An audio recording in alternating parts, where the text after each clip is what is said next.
ग्रपोर्ट एक ऐसा शहर था जो अक्सर कोहरे की चादर ओढ़ के सोता था, लेकिन आज की रात वो आंधी तूफान के गुस्से से गज रहा था। तेज हवाएं गलियों से गुजरती हुई खिड़कियों को हिलाती और साथ में तेज बरसात की गंध ले जाती। स्ट्रीट लाइट्स, जिसे आंधी में बुझते हुए दिए की तरह झिलमिला रहे थे, गीली सड़कों पर अजीब से परचम बना रहे थे। ये ऐसी रात थी जब घर के अंदर रहना ही सेफ लगता था, फिर भी ये तूफान बहादुरों और बेवकूफों दोनों को ही बुला रहा था। राज, एक पुराना टैक्सी ड्राइवर, फिसलती सड़कों पर अपनी टैक्सी चला रहा था। उसकी टैक्सी गर्मी और रोशनी का एक छोटा सा आइसलैंड थी। बारिश लगातार टैक्सी की छत पर बरस रही थी, एक ऐसा म्यूजिक बना रही थी जो किसी भी सोच को डुबा सकती थी। घर के आरंभ में लौटने से पहले उसके पास एक और सवारी थी। उसके डिस्पैच ने उसे शहर के बाहर एक एड्रेस दिया था, एक ऐसी जगह जहां शहर खत्म होता था और गांव का अंधेरा शुरू होता था। सड़कें सुनसान थी, बस कभी कभी कोई आवारा जानवर शेल्टर ढूंढते हुए दिख जाता था। राज की नजरें रियरव्यू मिरर पर गई जब वो रात के इस अजीब काम के बारे में सोच रहा था। उसने ग्रपोर्ट के तूफानों के किस्से सुने थे कि कैसे वो कभी कभी सिर्फ बारिश से ज्यादा कुछ लेके आते हैं। जब भी हवा का झोंका उसकी टैक्सी को हिलाता, यूस ऐसा लगता था कि आज की रात कुछ अलग है। एड्रेस यूस पुराने ओक के पेड़ों से घिरी एक संकरी गली में ले गया, जिनकी शाखाएं आसमान को नोच रही थी। जैसे ही वो हल्की रोशनी वाले घर के सामने रुका, परचयों से एक आदमी निकला, लंबे कोट में। अलीना ऐसी लग रही थी जैसे वो तूफान ने ही बनाया हो। एक छोटा सा रहस्यमयी बॉक्स अपनी छाती से चिपकाए हुए। उसका चेहरा एक हुड से ढका हुआ था, फिर भी उसकी आंखों में दाढ़ और जल्दी का मिला जुला भाव था जो राज शीशे के पार से भी महसूस कर सकता था। अलीना पीछे वाली सीट पर बैठ गई। उसकी उपस्थिति से टैक्सी के अंदर का माहौल तुरंत बदल गया। बाहर का तूफान एक दूर की हकीकत लग रहा था, क्योंकि उनके बीच खामोशी छा गई, घनी और अभेड़ी। राज ने रियर व्यू मिरर से उसकी तरफ देखा, उसके इरादों को समझने की कोशिश कर रहा था। बॉक्स पर उसकी पकड़ मजबूत थी, जैसे वो उसकी जान हो। कहां जाना है? राज ने पूछा, उसकी आवाज खामोशी को तोड़ती हुई। अलीना एक पल के लिए झिझकी, जैसे अपने जवाब पर विचार कर रही हो। रेडवुड, उसने जवाब दिया। उसकी आवाज तूफान के शोर में मुश्किल से सुनाई दे रही थी। राज रेडवुड को जानता था, एक सुनसान इलाका जो अपने घने जंगल और पुरानी टूटी हुई हवेलियों के लिए जाना जाता था, जो भूले हुए इतिहास की गवाही देती थी। जैसे ही टैक्सी चाली, बारिश और तेज होने लगी, हर बूंद छत पर डी हॉल की तरह बज रही थी। अलीना की खामोशी परेशान करने वाली थी और राज खुद को बार बार मिरर में उसकी तरफ देखता हुआ पा रहा था। हर बार वो उसके चेहरे पर दाढ़ का एक झलक देखता, उसकी आंखें बॉक्स और फिर खिड़की की तरफ देखती, जैसे किसी चीज या किसी के आने की उम्मीद कर रही हो। सफर लंबा होता गया। शहर की रोशनी धीरे धीरे गांव के घेरे अंधेरे में खोटी गई। रेडवुड की सड़क पर ऊंचे पेड़ थे जो पहरेदारों की तरह खड़े थे। उनकी शाखाएं रात को राज की बातें कर रही थी। राज ने टेंशन कम करने के लिए बातें करने की कोशिश की, लेकिन अलीना ने एक दो शब्दों में जवाब दिया। उसका दिमाग कहीं और था। टैक्सी के अंदर का टेंशन साफ महसूस हो रहा था, एक जिंदा चीज जो हर मीले के साथ बढ़ती जा रही थी। राज की जिज्ञासा उसके बेहतर फैसले से लाद रही थी, यूज बॉक्स और उस दाढ़ के बारे में पूछने के लिए मजबूर कर रही थी जो अलीना से चिपक गया था। लेकिन उसके चेहरे के भाव ने उस रोक दिया। यूज चुपचाप सोचने के लिए छोड़ दिया जब टैक्सी अंधेरे में अपना सफर जारी रखती थी। जैसे ही वे रेडवुड के पास पहुंचे, हवा ठंडी हो गई। एक सर्द जो टैक्सी की खिड़कियों से रिसती हुई उनकी हड्डियों में बस गई। सड़क मुड़ती और घूमती रही और हर मोड़ के साथ राज को बेचैनी बढ़ती हुई महसूस हुई। पेड़ उनके चारों ओर बंद हो गए। उनकी शाखाएं एक छत बना रही थीं जो चांदनी को रोक रही थीं, जिससे कार लगभग पूरी तरह से अंधेरे में डूब गई। बिना किसी चेतावनी के अलीना आगे झुकी। उसकी आवाज तत्काल और एक ऐसी तीव्रता से भरी हुई थी जिसने राज को चौंका दिया। तुम्हें नहीं रुकना चाहिए, उसने कहा। उसके शब्द जल्दी में निकल रहे थे। चाहे तुम कुछ भी देखो या सुनो, बस गाड़ी चलाते रहो। उसकी आंखें डर से चौड़ी थीं। बॉक्स पर उसकी पकड़ इतनी कसी हुई थी कि उसकी उंगलियां सफेद हो गई थीं। राज ने सिर हिलाया, हालांकि भ्रम और आशंका उसे खा रही थी।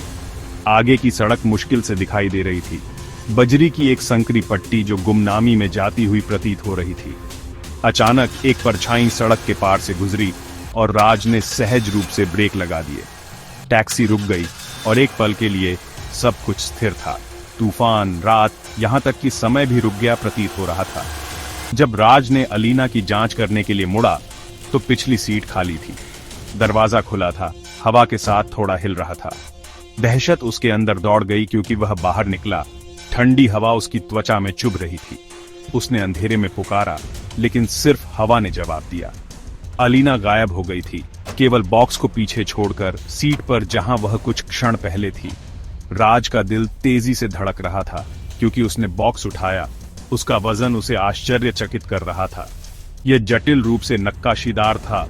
इसकी सतह पर ऐसे प्रतीक खुदे हुए थे जो मंद प्रकाश में हिलते और नाचते हुए प्रतीत हो रहे थे।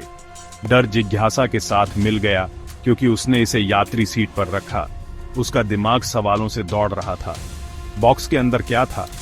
अलीना इतनी अचानक क्यों गायब हो गई थी? तूफान चल रहा था, मानो उसे जाने का आग्रह कर रहा हो, लेकिन कुछ जवाब मिलने बाकी थे और राज उन्हें उजागर करने के लिए दृढ़ था। रेडवुड आगे मंडरा रहा था। उसका सिलहूट तूफानी आकाश के खिलाफ उभरा हुआ था। हवेली एक बीते युग का अवशेष थी। उसकी भव्यता समय के साथ फीकी पड़ गई थी। कभी एक अमीर परिवार का घर, अब यह खाली खड़ा था। इसकी खिड़कियां खाली आंखों की तरह शून्य में देख रही थीं। फुसफुसाते हुए और परछाइयों का स्थान। कहा जाता था कि इसमें ऐसे रहस्य थे जिन्हें बिना छेड़े छोड़ देना बेहतर था। राज ने टैक्सी को प्रवेश द्वार पर पार्क किया। उसके हेडलाइट्स की किरणें अंधेरे से कट रही थीं। बॉक्स अपने आप में एक जीवन के साथ स्पंदित होने लगा। उसे हवेली की ओर खींच रहा था, मानो किसी अनदेखी शक्ति द्वारा निर्देशित किया गया हो। वह बाहर निकला। हर कदम शांति में अशुभ रूप से गूंज रहा था। हवा भारी थी, एक ऐसी ऊर्जा से आवेशित जो उसकी त्वचा को चुभ रही थी। जैसे ही वह प्रवेश द्वार के पास पहुंचा, दरवाजा खुल गया, जिससे एक गुफा जैसा दालान अंधेरे में डूबा हुआ दिखाई दिया। राज झिझका, बॉक्स को कसकर पकड़े हुए। वापस मुड़ने की इच्छा जबरदस्त थी, फिर भी उसने जारी रखने के लिए मजबूर महसूस किया। हवेली का इंटीरियर कमरों और गलियारों का एक चक्रव्यूह था, प्रत्येक अतीत की गूंज से भरा हुआ था। धूल के कण उसकी टॉर्च की किरण में नाचते थे, क्षणभंगुर परछाइयां डालते थे जो अपने आप चलती हुई प्रतीत होती थीं। घर सांस लेता हुआ प्रतीत हो रहा था। उसकी दीवारें रहस्य फुसफुसा रही थीं क्योंकि वह उसके दिल में गहराई तक जाता था। राज के कदम ही एकमात्र ध्वनि थे, फिर भी उसने देखा हुआ महसूस किया, मानो अनदेखी आंखें उसकी हरकत का पीछा कर रही हों। वह एक भव्य सीढ़ी पर पहुंचा। उसकी रेलिंग समय बीतने के साथ चिकनी हो गई थी। जैसे ही वह ऊपर चढ़ा, हवा ठंडी हो गई। हर कदम उसे सुरक्षा से दूर और अज्ञात में गहराई तक ले गया। सीढ़ियों के शीर्ष पर एक बड़ा कमरा इंतजार कर रहा था। इसकी दीवारें धूल भरे टोम्स और कलाकृतियों से भरी अलमारियों से अटी पड़ी थीं। केंद्र में एक वेदी खड़ी थी जो मोमबत्तियों से घिरी हुई थी, जो ड्राफ्ट में टिमटिमा रही थी। हवा मोम और किसी और चीज की गंध से भरी हुई थी, कुछ धातु और प्राचीन। राज ने अपनी रीढ़ की हड्डी में एक कंपी महसूस की क्योंकि उसने बॉक्स को वेदी पर रखा। उसकी उपस्थिति उसका ध्यान आकर्षित कर रही थी। बॉक्स पर प्रतीक हल्के से चमक रहे थे, मंद कमरे में एक भयानक प्रकाश डाल रहे थे। जैसे ही राज ने देखा, बॉक्स खुलने लगा।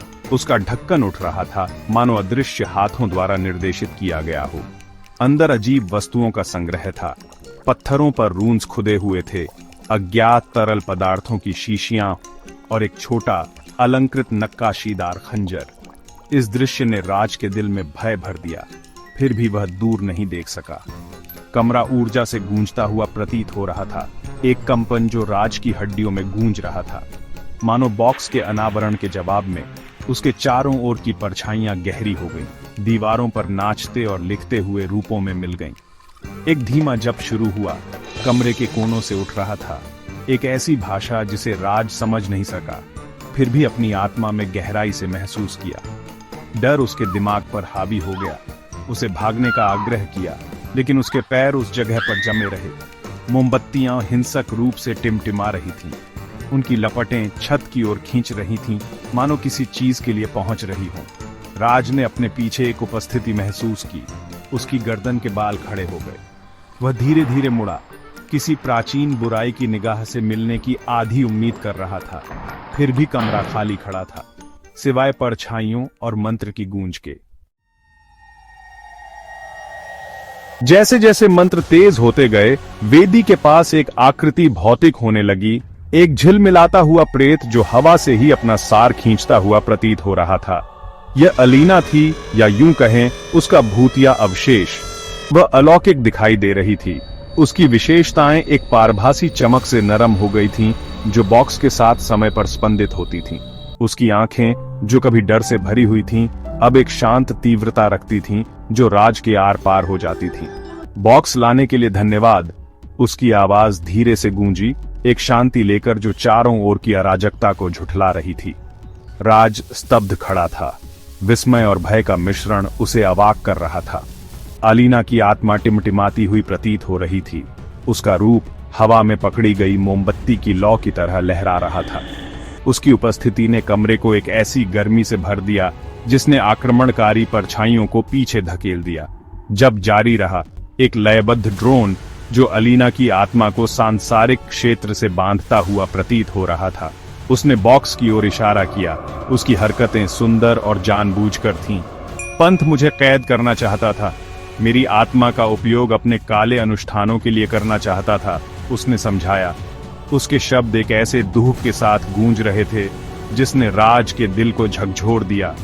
लेकिन अब आपकी मदद से मैं आखिरकार मुक्त हो सकती हूं। राज ने देखा, क्योंकि अलीना बॉक्स की ओर पहुंची। उसकी उंगलियां उसकी सतह से गुजर रही थीं। प्रतीक चमकीले ढंग से चमक उठे, कमरे को एक शानदार अन्य दुनिया के प्रकाश में डाल दिया। झप लड़खड़ा गया, परछाइयां पीछे हट गईं, मानो उसकी उपस्थिति की पवित्रता से जल गई हो। अलीना का रूप घुलने लगा, उसका सार धुंध की तरह हवा में बिखर गया।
थे। रात की घटनाओं ने राज को बदल दिया। अनुभव उसके अस्तित्व में समा गया। वह अपनी टैक्सी में लौट आया। परिचित इंटीरियर अराजकता के बीच आराम की भावना प्रदान कर रहा था। बॉक्स चला गया था, उसका रहस्य अनसुलझा था, फिर भी राज ने शांति की गहरी भावना महसूस की। यात्रा के दौरान उससे चिपका हुआ अंधेरा उठ गया था, एक स्पष्टता और उद्देश्य द्वारा प्रतिस्थापित किया गया था जिसे वह पहले नहीं जानता था। राज ग्रपोर्ट वापस चला गया। शहर की रोशनी उसका पुराने दोस्तों की तरह स्वागत कर रही थी। तूफान बीत चुका था, जिससे सड़कें साफ हो गई थीं और स्ट्रीट लाइट के नीचे चमक रही थीं। जैसे ही उसने परिचित मार्गों पर नेविगेट किया, उसने अलीना, बॉक्स और हवेली पर विचार किया। उसे जकड़ने वाला डर समझ में आ गया था, एक एहसास कि कुछ रहस्यों को सुलझाया नहीं जाना था, बल्कि अनुभव किया जाना था। आने वाले दिनों में राज ने खुद को ग्रापोर्ट की कहानियों, किंवदंतियों और फुसफुसाते हुए शहर के छिपे हुए अतीत के बारे में बात करते हुए पाया। वह कहानियों का संग्रहकर्ता बन गया, उन लोगों की तलाश में जो शहर के रहस्यों को जानते थे। प्रत्येक कहानी ने पहेली में एक टुकड़ा जोड़ा, सच्चाई और मिथक के धागों से बुना हुआ एक टेपेस्ट्री। अलौकिक के साथ राज की मुठभेड़ों ने उसकी आंखें सांसारिक से परे एक दुनिया के लिए खोल दी थीं। आश्चर्य और संभावना का एक दायरा जो उसे इशारा कर रहा था। उसने इस नए रास्ते को अपनाया।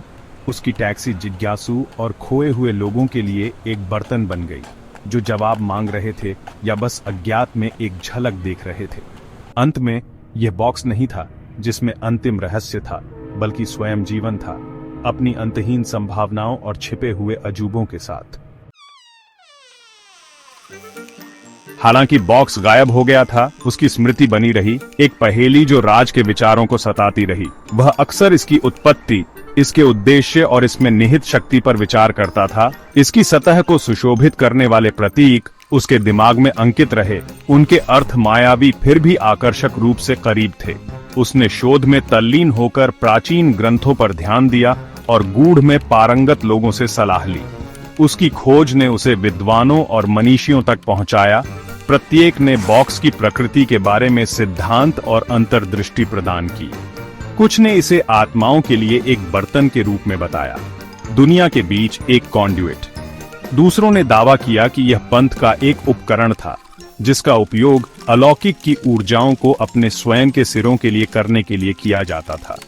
फिर भी कोई भी उत्तर निश्चित नहीं था।